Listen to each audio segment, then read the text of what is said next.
Good morning, fourth class. Today we are going to start our new chapter of science, जिसका नाम है plants living and surviving.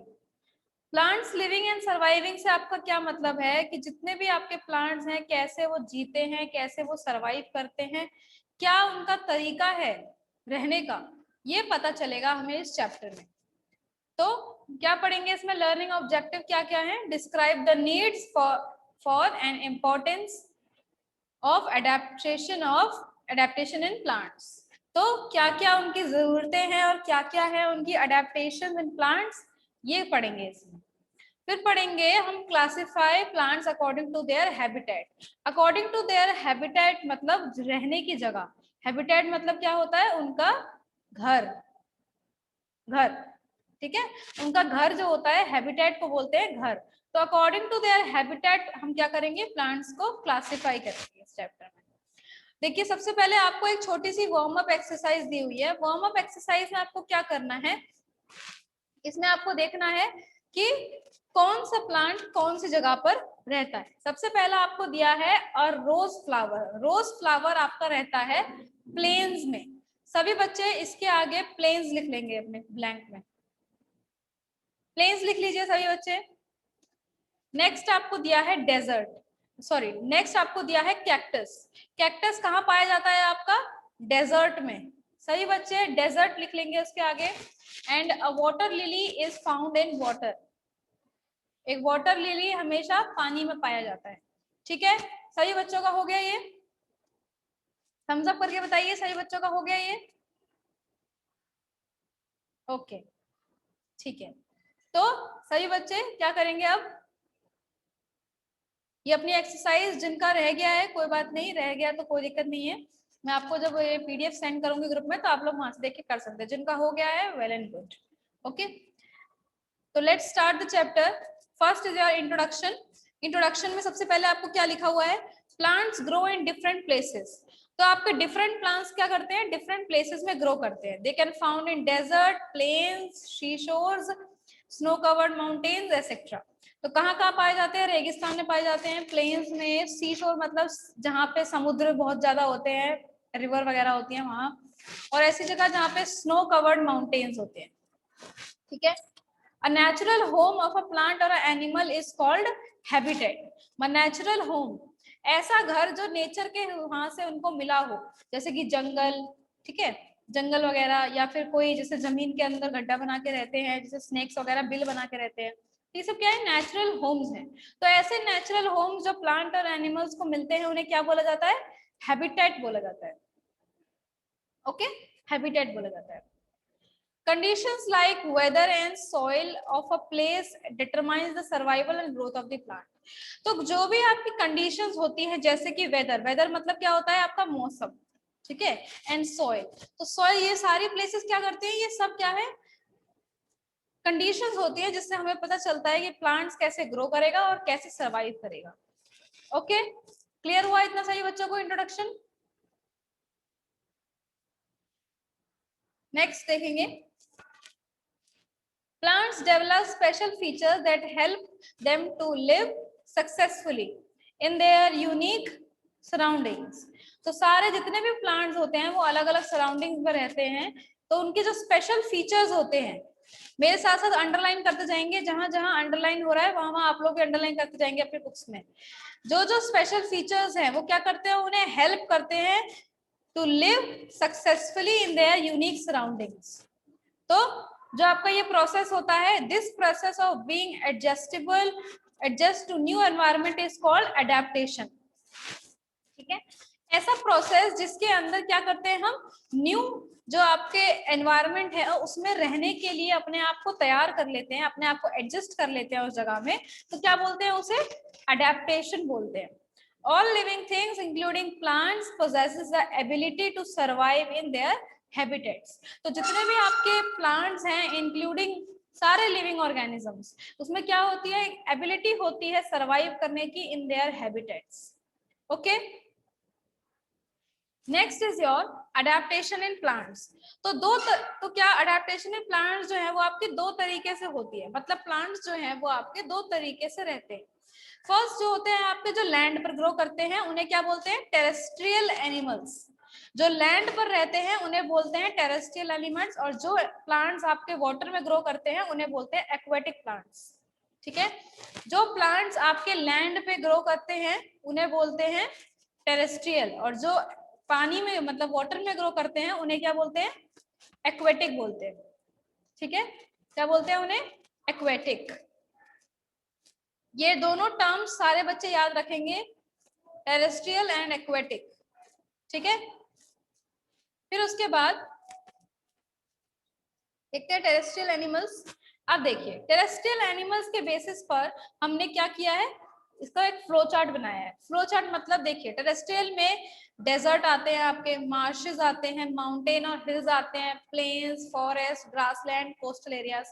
तो ये सारी जो जगहें हैं, इन सारी जगहों में आपके प्लांट्स क्या करते हैं? अलग अलग प्लांट्स अलग अलग जगहों पर रहते हैं। ओके, ठीक है।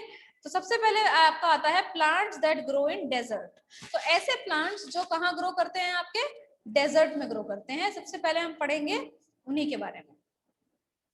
अब जैसा कि हमें पता है कि जो आपका डेजर्ट एरिया होता है वहां पे पानी की कमी होती है। ठीक है, तो वो desert area dry and sandy areas of land that receives scanty और नो रेनफॉल, नो रेन। तो ड्राई, तो डेजर्ट आपकी एक ऐसी एरिया है जो क्या होती है? बहुत ड्राई होती है। ठीक है, और सैंड ही सैंड, मिट्टी मिट्टी होती है वहां पे। और वहां पे स्कैंटी मतलब या तो थोड़ी बहुत होती है, स्कैंटी का मतलब होता है थोड़ी बहुत, या फिर नो रेन, या तो थोड़ी बहुत होगी या फिर बिल्कुल ही नहीं होगी। Okay, the temperature during the day is very high. तो जो आपका डे में आपका जो टेम्परेचर होता है वो क्या होता है? बहुत हाई होता है। And the temperature because the water and rainfall are scarce in the desert, plants grow in these regions show adaptation। तो जैसे कि हमें पता है कि आपके जो plants होते हैं इसमें, और जो प्लांट्स होते हैं आपके इसमें, उनके पास पानी कम होता है, रेनफॉल नहीं होगी तो पानी भी कम होगा। तो इससे क्या होगा? ये जो रीजन्स में क्या करते हैं? अडेप्ट कर लेते हैं अपने आप को। जो प्लांट्स होते हैं वो इसी कंडीशन के हिसाब से अपने आप को बदल लेते हैं। तो सबसे पहले जो हमने एग्जाम्पल लिया है इसमें, हमने लिया है कैक्टस। कैक्टस का पेड़ आप सबने देखा होगा, हर जगह होता है, देखा होगा। क्या होता है ये? कैक्टी भी बोलते हैं इसे। अगर प्लूरल फॉर्म में बोलते हैं तो बोलते हैं कैक्टी। बहुत सारे अगर आपके पास कैक्टस के पेड़ है तो उसे क्या बोलेंगे? कैक्टी बोलेंगे। It store water in its thick green fleshy stem. It is used it store food to survive. Used this store water to survive when there is no rain. तो ये जो आप इनकी स्टेम देख रहे हैं मोटी मोटी, इन स्टेम के अंदर वो क्या करते हैं? वाटर को स्टोर करके रखते हैं। और वाटर को स्टोर करके रखते हैं और क्या करते हैं? वो तब इस वाटर का इस्तेमाल करते हैं जब कोई भी बारिश नहीं होती या उनको पानी की जरूरत पड़ती है। Unlike other plants, the cactus plant does not make food in the leaves. Instead, it prepare food in its thick and fleshy green stem. तो देखिए यहाँ पे जैसे कि आपको दिख रहा है कि यहाँ पे इनके क्या है? लीव्स दिए हुए हैं। लेकिन ये जो प्लांट है कैक्टस, ये अपना खाना लीव्स में नहीं बनाते हैं। ये अपना खाना कहाँ बनाते हैं? स्टेम में बनाते हैं। ठीक है, स्टेम के अंदर ही अपना खाना बनाते हैं। देखिए, the leaves of cactus plants are modified into thin sharp spines। अब जो भी आप कैक्टस प्लांट देखते हैं, तो अगर मान लीजिए ये अगर उसका एक लीफ है तो उसके अंदर ऐसे कांटे दिखाई देंगे आपको सारे चारों तरफ। ऐसे ऐसे कांटे होते हैं ना। कांटों को इंग्लिश में क्या बोलते हैं? स्पाइंस बोलते हैं। क्या बोलते हैं इन कांटों को? Spines. Spines reduces the loss of water through transpiration. तो स्पाइंस क्या करती हैं आपको? Reduces the loss of water through transpiration. अब ट्रांसपिरेशन क्या होता है? ट्रांसपिरेशन एक ऐसा प्रोसेस है in which water loses in the form of vapors through stomata of leaves। तो इसमें जो वाटर आपका, जैसे मान लो कि इसके अंदर क्या है? आपका ब्लू कलर का ये वाटर है। ठीक है, इस लीफ के अंदर ये क्या होगा? ये वाटर वेपर्स के फॉर्म में ट्रांसपिरेशन के थ्रू यहाँ से बाहर निकल जाएगा। तो जो आपकी ये स्पाइंस होती हैं वो इस चीज को करने से रोकती है, मतलब इस चीज को वो नहीं होने देती इन कैक्टस प्लांट। ठीक है, नेक्स्ट देखिए, it has a long root because of which it is able to go deep into the soil or to absorb water। अब इनके जो रूट्स होती है कैक्टस प्लांट की, ये ऐसे आपका कैक्टस प्लांट होता है, इसमें आपके ऐसे ऐसे इसमें कांटे होते हैं, ठीक है। इसके अंदर जो रूट्स होती हैं आपकी, वो रूट्स क्या होती है, बहुत लॉन्ग होती है, बहुत लॉन्ग होती है। इसका फंक्शन क्या है कि इनकी रूट्स जो होती है इतनी लॉन्ग होती है, क्यों, ताकि क्या कर सके, जितना ये सॉइल के अंदर जाएंगे, यहाँ पे आपका ब्राउन कलर का सॉइल प्रेजेंट होती है, यहाँ पे चारों तरफ, इसके रूट के चारों तरफ। तो जितना आप सॉइल के अंदर जाएंगे उतना क्या होगा, ये अच्छे से वाटर को एब्जॉर्ब करेंगे, ठीक है। फिर उसके बाद देखिए, it has Thrones that protect it from animals. और ये जो कांटे होते हैं इनके अंदर, ये जो कांटे होते हैं, ये क्या करते हैं, इन्हें एनिमल से प्रोटेक्ट करते हैं। अगर कोई एनिमल इनके पास आता है, क्या करता है, जैसे इनको टच करने की कोशिश करता है, तो वो क्या करते हैं, इनको छू देते हैं। तो मतलब जब छूते हैं जैसे इनको, तो क्या होता है, कांटे उनको चुभ जाते हैं, ठीक है। तो इस तरीके से जो आपके एनिमल से वो क्या अपने आप को बचा लेते हैं।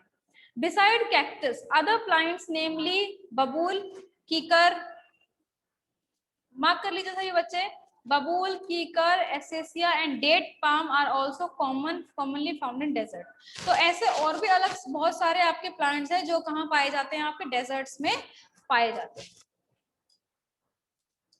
Okay, next is your plant that grow on mountains and hills. ऐसे प्लांट्स जो माउंटेन और हिल्स में उगते हैं। ओके, देखिए, trees growing in mountain and hilly areas are called conspicuous trees। तो जो भी ऐसे ट्रीज होते हैं जो माउंटेन और हिली एरिया में उगते हैं, उन्हें क्या बोलते हैं, conspicuous trees, as they are tall and have shape that like that of cone।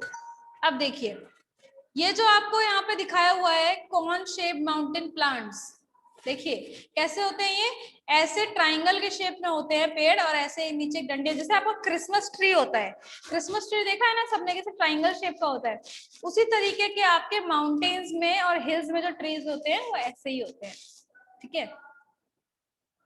और इसके जो आपके और अलग एग्जाम्पल्स हैं वो हैं आपके पाइन, डियोडार, इनको भी मार्क कर लीजिए, सबके और एग्जांपल्स हैं, are such type of trees, ठीक है।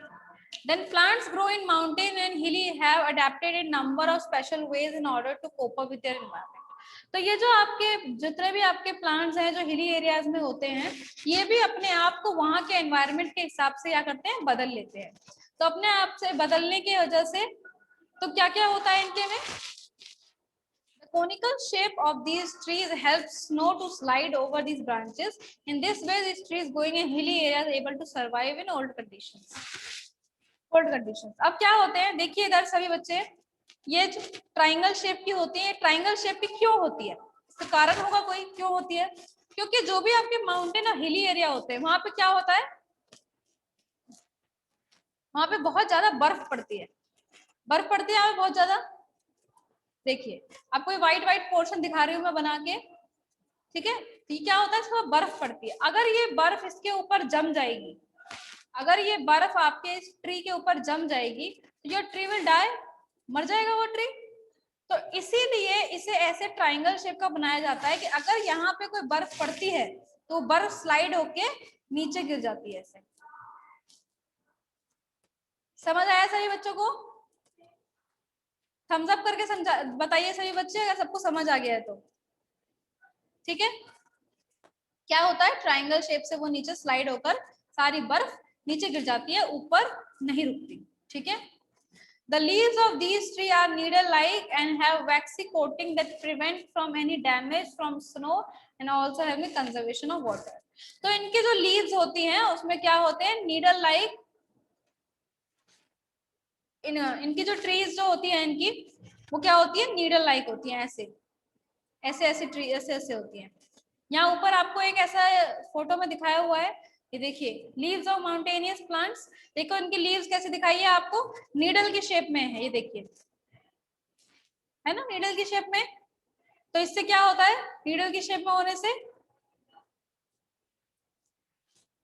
क्या करते हैं, ये प्रिवेंट करते हैं ताकि कोई डैमेज ना हो इनको, किससे, स्नो से, ताकि इनको कोई डैमेज ना हो स्नो से, ठीक है। Then comes your Conspicuous trees such as pine and deodar and have leaves throughout the year and are called evergreen.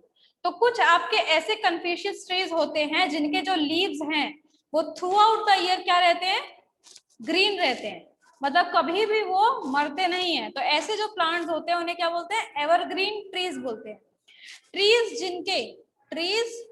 जिनके क्या होते हैं, लीव्स हमेशा ग्रीन होते हैं, हमेशा ग्रीन होते हैं, कभी वो पतझड़ का मौसम नहीं देखते, वो कभी कोई उनमें कोई लीव में फर्क नहीं आता। ऐसे ट्रीज को क्या बोलते हैं, एवरग्रीन ट्रीज बोलते हैं। ठीक है, समझ आया सही बच्चों को?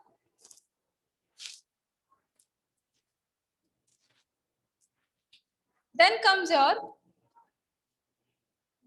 your marshy plants in marshy area. Okay, देखिए प्लांट्स इन मार्शी एरिया क्या है। Plants have clayey soil and that very sticky. Marshy have clay soil that is very sticky. It is difficult for marsh plants to grow in such areas as air cannot reach their roots. अब जो यहाँ के जो soil होती है वो आपकी soil क्या होती है, क्लेई सॉइल होती है। क्लेई सॉइल समझते हैं ना, बिल्कुल चिकनी जो मिट्टी होती है आपकी वैसी सॉइल होती है। ठीक है, और क्या होती है, बहुत चिपचिपी होती है। स्टिकी का मतलब क्या होता है, चिपचिपी होती है। तो इसीलिए ऐसे जो प्लांट्स होते हैं उनको बहुत डिफिकल्ट तरीके से वो यहाँ पर क्या करते हैं, सर्वाइव करते हैं। ठीक है, क्यों, क्योंकि जो एयर है वो उनके रूट्स तक नहीं पहुंच पाता। Thus it becomes very difficult for these plants to breathe in habitat that have waterlogged soil. Waterlogged का मतलब क्या है, waterlogged का मतलब ये होता है जब आपका पानी जो है वो रूट्स के पास, मान लीजिए ये रूट्स है, ठीक है, अब ये यहाँ पे क्या होगा, आपका पानी इकट्ठा हो जाएगा, तो इसे क्या बोलेंगे हम, वाटर लॉग्ड। ओके, पता चला सबको वाटर लॉग्ड क्या होता है, waterlogged. ठीक है, plants like mangroves are found in marshy areas. As the soil is marsh, it is generally waterlogged. The root of mangrove trees grows above the soil to take air in and breathe and survive. तो ऐसे में क्या होता है, अब water log हो जाता है यहाँ पे, तो देख सकते हैं आप यहाँ पे आपको दिखाया हुआ है, जो इनकी रूट्स होती है वो क्या करती हैं, बाहर की तरफ आ जाती हैं। मतलब जो रूट्स होती है, वैसे तो प्लांट्स की रूट जमीन के अंदर होती है ना, पर इनके जो रूट्स होती है वो देखिए यहाँ पे दिखाया हुआ है आपको, मैंग्रोव ट्री का रूट्स क्या है, बाहर की तरफ आई हुई है। क्यों, ताकि वो सफिशिएंट अमाउंट ऑफ एयर ले सके, क्योंकि जो उनके रूट्स के पास तो देखिए पानी लगा हुआ है ना यहाँ पे, तो पानी से क्या होता है, उनको एयर मिलता नहीं है, तो यही एयर लेने के लिए वो क्या करते हैं, ऊपर की तरफ आ जाते हैं, मतलब सरफेस के ऊपर आ जाते हैं। ओके, तो in this type plants grow in marshy areas. Okay,